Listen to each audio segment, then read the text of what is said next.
इस वीडियो में हम आपको बताने वाले हैं कि बहुत सारे ऐसे दोस्त हैं जिनके माइंड में डाउट बनी रहती है कि जब हम रजिस्ट्रेशन के लिए अप्लाई करते हैं तो हमारी डॉक्यूमेंट्स को कौन-कौन सी प्रोसेस से होकर गुजरना पड़ता है। और ये क्वायरीज़ मैंने देखा तो बहुत सारे लोग जो है कमेंट किए हैं या फिर मुझे पर्सनली मैसेज किए हैं या फिर मतलब अलग-अलग तौर पे उनके मन में जो डाउट है, तो मैंने सोचा कि इस पे एक पार्टिकुलर वीडियो बना दूँ ताकि वैसे लोग जिनके मन में ये डाउट होती है कि उनकी डॉक्यूमेंट्स जो है वेरिफिकेशन के लिए रजिस्ट्रेशन मिलने से पहले उनका डॉक्यूमेंट्स जो है वेरिफिकेशन के लिए कहाँ-कहाँ जाता है और कौन-कौन सी प्रोसेस से उनके डॉक्यूमेंट्स को जो है गुजरना पड़ता है। बात करेंगे स्टेप बाय स्टेप। सबसे पहले जानते हैं कि अगर आप बिहार स्टेट फार्मेसी काउंसिल में, किसी भी स्टेट फार्मेसी काउंसिल में अगर आप रजिस्ट्रेशन के लिए एप्लीकेशन सबमिट करोगे, तो आपको क्या करना होता है कि पहले अपनी जो भी रिक्वायर्ड डॉक्यूमेंट्स होती है, रिक्वायर्ड डॉक्यूमेंट्स को जो है आपको सबमिट करना होता है। रिक्वायर्ड डॉक्यूमेंट्स को जैसे ही आप सबमिट करोगे, सबमिट करने के बाद आपके जो काउंसिल होते हैं, काउंसिल से अगर आप पे ये डिपेंड करता है कि आपने कोर्स कौन-सा कर रखा है।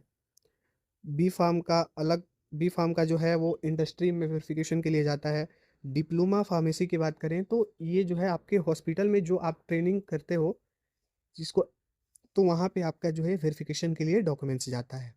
बात करते हैं कि कौन-कौन सी डॉक्यूमेंट्स जो है कैसे-कैसे भेजी जाती है। जैसे ही आप अपना डॉक्यूमेंट्स जो है वो सबमिट करते हो, सबमिट करने के बाद रजिस्ट्रेशन मिलने से पहले जो है ये वेरिफिकेशन किया जाता है कि आपने डिप्लोमा इन फार्मेसी की जो जो आप कॉलेज से उसको कोर्स को किए हो, तो वो कोर्स कोर्स करने के लिए आपका जो कॉलेज है, वो पीसीआई के अंडर आता है या नहीं। इसके अलावे जो आपने हॉस्पिटल में ट्रेनिंग किया है, वो आपने कंप्लीट किया है या नहीं।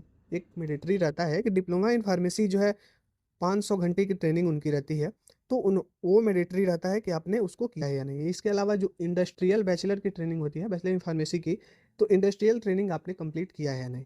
सबसे पहले रजिस्ट्रेशन के लिए बिहार स्टेट फार्मेसी काउंसिल या फिर किसी भी काउंसिल में आपके डॉक्यूमेंट्स जो है उसको एक फिर उसको एक लेटर तैयार किया जाता है। वो लेटर के माध्यम से भी हो जाता है और ईमेल के माध्यम से भी हो जाता है।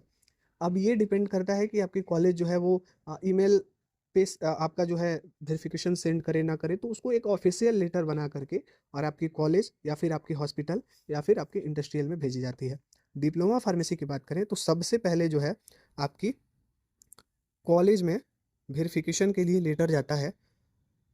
अब आपकी ज़िम्मेवारी क्या बनती है कि आप अगर कॉलेज में कंसल्ट रखते हो या फिर कॉलेज से जितनी जल्दी जो है आपका डॉक्यूमेंट्स वेरिफिकेशन हो करके आता है और इसके अलावा कॉलेज में वेरिफिकेशन के साथ-साथ आपका जो है हॉस्पिटल में और इंडस्ट्री में, मीन डिप्लोमा वालों का हॉस्पिटल में जो है वेरिफिकेशन के लिए जाता है और बैचलर वालों के लिए इंडस्ट्री में वेरिफिकेशन के लिए जाता है।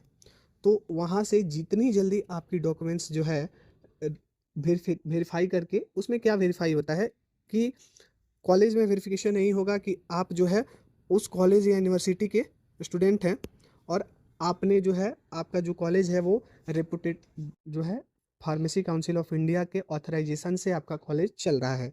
इसके अलावा हॉस्पिटल में ये वेरीफाई होता है कि आप जो अप्रेंटिस मास्टर होंगे, जो आपको हॉस्पिटल में ट्रेनिंग कराए होंगे या फिर उसके हेड जो बोले जाते हैं, तो वो क्या करेंगे कि वो या फिर आपके हॉस्पिटल से जो भी हेड स्टाफ होंगे या फिर आपके आपने अगर सदर हॉस्पिटल से किया, सीएससी से किया, पीएचसी से किया, तो उसके आधिकारिक रूप से जो अधिकारिक होंगे या फिर अप्रेंटिस मास्टर होंगे, वो एक लेटर तैयार करेंगे। उसमें जो आपकी डिटेल्स फिल की होगी हुई होगी और आपके बारे में जो है पूरी डिटेल्स रहेगी और उसमें मेंशन रहेगा कि आपने जो है हॉस्पिटल में अपनी ट्रेनिंग कंप्लीट कर ली है। और ये वेरिफिकेशन जो है जितना जल्दी काउंसिल को भेजी जाएगी और यही 2 ठो जो है आपकी जो है मैंडेटरी रहती है कि आपको जो है कॉलेज से अपना वेरिफिकेशन भिजवा देना है और हॉस्पिटल से जो है अपना वेरिफिकेशन भिजवा देना है। ये डिप्लोमा की फार्मेसी की बात कर रहा हूँ। और अगर बैचलर वाले लोग हैं तो बैचलर वाले को कॉलेज में सेम प्रोसेस रहेगी और इंडस्ट्री में जो है वेरिफिकेशन के लिए जीमेल या फिर ऑफलाइन के थ्रू जो है डॉक्यूमेंट्स जाती है, तो वहाँ से आपको जितनी जल्दी आप डॉक्यूमेंट्स दोबारा आप जैसे मानिए कोई जवाब जैसे बिहार स्टेट फार्मेसी काउंसिल ही सपोज मान लीजिए, वो उसको जानकारी चाहिए कि आपने वो कोई भी काम मान लीजिए ट्रेनिंग किया है या नहीं किया है, तो आपकी हॉस्पिटल जो है वो मैंडेटरी करेगा, वो इस इन्फॉर्मेशन देगा कि हाँ इन्होंने हमारे यहाँ ट्रेनिंग किया है। उस बेसिस पे जो है आपका वेरिफिकेशन होता है। इसी तरह से आपका कॉलेज और इंडस्ट्री में सेम प्रोसेस रहती है। उसके बाद आपका क्या होता है, जैसे ही डॉक्यूमेंट्स वापस से बिहार स्टेट फार्मेसी काउंसिल में वेरिफिकेशन के लिए आ जाती है और सारी चीज़ें आपकी ओके हो जाती है, तो फिर आपको डॉक्यूमेंट्स जो ओरिजिनल डॉक्यूमेंट्स होते हैं उनके वेरिफिकेशन के लिए आपको बुलाया जाएगा। और वेरिफिकेशन आपकी सारी डॉक्यूमेंट्स जो सही होगी तो उस बेसिस पे जो है आपको registration Bihar state pharmacy council या किसी भी फार्मेसी काउंसिल से आपको प्रोवाइड किया जाएगा। तो ये स्टेप्स थी। इन स्टेप्स के माध्यम से जो है आपको अपने रजिस्ट्रेशन प्रोसेस ऐसे ही करना पड़ता है। ऐसे ही आपका जो है वेरिफिकेशन के लिए जाते हैं और वेरिफिकेशन के लिए आने के बाद जो है डॉक्यूमेंट्स वेरिफिकेशन करके आपको जो है रजिस्ट्रेशन दे दिया जाता है। आप ऑथराइज हो जाते हैं किसी भी स्टेट में। अगर आपने जिस स्टेट में अप्लाई किया है उसमें आप एक रजिस्टर्ड फार्मासिस्ट, रेपुटेड फार्मासिस्ट के रूप में आपका जो है एंट्री हो जाती है। तो ये थी इन्फॉर्मेशन। काफ़ी लोगों की क्वेरीज आ रही थी तो बार बार सबको बताना संभव नहीं था, तो सोचा कि इस पे पार्टिकुलर जो है वीडियो बना दूँ। बाकी कैसी लगे वीडियो कमेंट में हमें ज़रूर बताएं। और एक आपसे रिक्वेस्ट है कि अगर आप किसी भी टॉपिक पे वीडियो चाहते हो, चाहे वो फार्मेसी से रिलेटेड हो या फिर और भी अदर टॉपिक से रिलेटेड हो, तो आप मुझे कमेंट करें, मैं कोशिश करूँगा कि उस पे वीडियोज़ बना पाऊँ।